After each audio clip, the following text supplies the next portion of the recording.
Iran और Israel के conflict के चलते एक तो ग्लोबल स्टॉक्स गिरते नजर आ रहे हैं और दूसरा कच्चे तेल के दाम बढ़ते नजर आ रहे हैं। बॉटम लाइन, बेयर्स हर जगह दलाल स्ट्रीट पर नजर आ सकते हैं।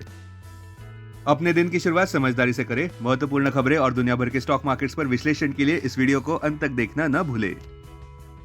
Market trends, global cues negative. रातों रात यूएस इक्विटी मार्केट्स बंद रहे जून 3 डे के चलते। कल के व्यापार में विदेशी संस्थागत निवेशकों ने 935 करोड़ रुपए के शेयर्स खरीदे और घरेलू संस्थागत निवेशकों ने भी 606 करोड़ रुपए के शेयर्स खरीदे। आज सेंटीमेंट निफ्टी के लिए रिस्की रहने का अंदाजा है। मार्केट ब्रेथ नेगेटिव रह सकती है। निफ्टी के टेक्निकल्स ओवरबॉट टेक्निकल कंडीशंस से ब्रेकडाउन जताते हुए जून महीने के ऑप्शंस डेटा अनुसार निफ्टी की नियर टर्म ट्रेडिंग रेंज 24,500 से 26,000 के बीच हो सकती है। इंडिया विक्स जो कि फियर इंडेक्स है वो 14.25 लेवल्स पर नीचे गिर चुका है। लास्ट चेक पर यूएसडी INR 26 जून एक्सपायरी के लिए 86.77 लेवल्स तक ऊपर बढ़ गया। निफ्टी का put call ratio 26 June expiry के लिए 0.96 पर। बैंक निफ्टी का put call ratio 26 June expiry के लिए 0.66 पर। आज के लिए निफ्टी का आउटलुक, हमें लगता है कि निफ्टी बेयर्स हर जगह देखने को मिल सकते हैं क्योंकि ईरान पर यूएसए हमला कर सकता है, ऐसी बातें चल रही है। सावधानी से आगे बढ़ना जरूरी। अब आज की थीम पर ध्यान देते हैं। All work and no play makes Jack a dull boy. ये बात हमारे निफ्टी बुल्स के लिए भी सच होती है, जहां पे वे पिछले 3 दिनों से डॉटेड लाइंस के ऊपर बंद होने का प्रयास कर रहे हैं, किंतु हर एक बार उन्हें असफलता ही मिली। इसके 3 अहम नेगेटिव कैटलिस्ट माने जा रहे हैं। पहला, बुलिश सेंटिमेंट्स कम होती नजर आई, जहां पे मिडिल ईस्ट में टेंशंस बढ़ते नजर आ रहे हैं। ईरान के सुप्रीम लीडर अयातोली अल खामेनी ने यूएस प्रेसिडेंट डोनाल्ड ट्रंप के अनकंडीशनल सरेंडर के डिमांड को रिजेक्ट कर दिया है। ईरान और इजराइल के बीच घमासान लगातार 8वें दिन चल रहा है। ईरान ने ट्रंप को धमकी दी है कि वे इस युद्ध में ना पड़े क्योंकि ये अमेरिका का युद्ध नहीं है। लिखते समय यूके के प्राइम मिनिस्टर कियर स्टारमर ने ट्रंप से अनुरोध किया है कि वे ईरान के अगेंस्ट मिलिट्री एक्शन न ले। दूसरा, बुधवार के दिन फेडरल रिजर्व कॉशियस नजर आया। साल 2025 में 2 रेट कट्स होने की आशंका जताने के बावजूद भी बुल्स निराश नजर आए। शायद बुल्स को लगा कि जेरोम पॉवेल ने इस बात की ओर इशारा किया है कि ट्रंप के टैरिफ्स की वजह से आने वाले कुछ महीनों में इन्फ्लेशन ऊपर बढ़ सकता है और ये फेडरल रिजर्व को रेट कट्स करने से रोक सकता है। और तीसरा, WTI कच्चे तेल के दाम $76.5 प्रति बैरल तक ऊपर पहुंच गए कल के व्यापार में, जो कि पिछले 5 महीनों का सर्वोच्च स्तर है, मिडिल ईस्ट में बढ़ रहे टेंशन के चलते। संक्षेप में कहे तो निवेशकों को ये उम्मीद नहीं करनी चाहिए कि मिडिल ईस्ट के टेंशन इतने जल्दी खत्म होंगे। निफ्टी बेयर्स और समय के लिए रह सकते हैं। वोलेटिलिटी और वाइड स्विंग्स काफी आम बात हो सकती है। अब टेक्निकली अगर देखें तो निफ्टी क्लोजिंग प्राइस 24,793, सबसे बड़ा सपोर्ट निफ्टी के लिए 24,473 मार्क पर, इमीडिएट रेजिस्टेंस निफ्टी के साइकोलॉजिकल 25,000 मार्क पर। आज की ट्रेडिंग रेंज 24,600 से 24,900 के बीच हो सकती है, bias negative. Bank Nifty closing price 55,577, bank Nifty के लिए सबसे बड़ा इंट्राडे सपोर्ट 55,100 मार्क पर, बैंक निफ्टी के लिए सबसे बड़ा रेजिस्टेंस 56,300 मार्क पर। बैंक निफ्टी की आज की ट्रेडिंग रेंज 55,000 से 56,000 के बीच हो सकती है, बायस नेगेटिव।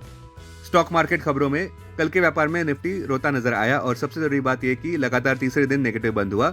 सावधानी बरतना जरूरी है। मार्केट ब्रेथ भी बेयर्स के पक्ष में रही कल के व्यापार में।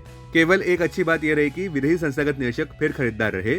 स्टॉक स्पेसिफिक खबरों में कल के व्यापार में सीमेंस एनर्जी इंडिया, जो कि नई डीमर्ज एनर्जी बिजनेस है सीमेंस की, वो डेब्यू कर गया। स्टॉक प्राइस ₹2,760 पर देखने को मिला NSE पर, जो कि डिस्काउंट प्राइस से हायर रहा ₹2,478.20 मार्क पर। दूसरा, एसाफ स्मॉल फाइनेंस बैंक 1.61% ऊपर बढ़ा, जहां पे कंपनी के बोर्ड ने अप्रूव किया है मेजर क्लीनअप पर अपनी बैलेंस शीट के, जिसमें वे कुल मिलाकर ₹735.18 करोड़ के बैड लोन्स ऑफलोड करने जा रहे हैं एक एसेट रिकंस्ट्रक्शन कंपनी ARC को। टाटा एलेक्सी कल के व्यापार में 3.57% नीचे गिरा। कंपनी ने ये घोषणा की कि उन्होंने memorandum of understanding MOU sign किया है इन्फिनियन टेक्नोलॉजीज के साथ, जहां पे वे जॉइंटली डेवलप करने वाले हैं एप्लीकेशन रेडी EV सॉल्यूशंस, जो भारतीय मार्केट्स के लिए टेलर मेड होंगे। नेस्ले इंडिया कल के व्यापार में 0.94% नीचे गिरा, बावजूद इस बात के कि board bonus share issue consider कर रहा है 26 जून 2025 के दिन। अब डेरिवेटिव्स डेटा डैशबोर्ड पर ध्यान देते हैं। Nifty June futures last traded price 24,775, discount -18। Put call open interest ratio Nifty 26 June expiry के लिए 1.15 पर, बैंक निफ्टी 26 जून एक्सपायरी के लिए 0.93 पर, maximum call open interest Nifty के लिए 25,000 और उसके बाद 25,500 स्ट्राइक प्राइस पर, बैंक निफ्टी के लिए maximum call open interest 56,000 strike price पर, maximum put open interest Nifty के लिए 24,000 और उसके बाद 23,000 स्ट्राइक प्राइस पर, बैंक निफ्टी के लिए maximum put open interest 56,000 strike price पर। Futures one day highest open interest change पर ध्यान देते हैं। लॉन्ग बिल्डअप में Titan, M&M, Eicher Motors, Cholamandalam finance, Shriram finance. Short covering में L&T, Tata consumer, Bosch Limited, Adani ports, HAL। Short buildup में Voltas, VBL, Cummins India, Polycab, Adani ports. Long unwinding में bank of India, union bank, SBI, DLF। आज stocks जो FNO band में है वो है ABFRL, Biocon, CDSL, हुडको, मनप्पुरम, आरबीएल बैंक, तीताघर। अब बीएसई डेरिवेटिव्स डेटा डैशबोर्ड पर ध्यान देते हैं। Sensex June futures last traded price 81,403, premium +41। Put call open interest ratio Sensex 24 जून एक्सपायरी के लिए 0.84 पर, बैंकेक्स 24 जून एक्सपायरी के लिए 0.92 पर।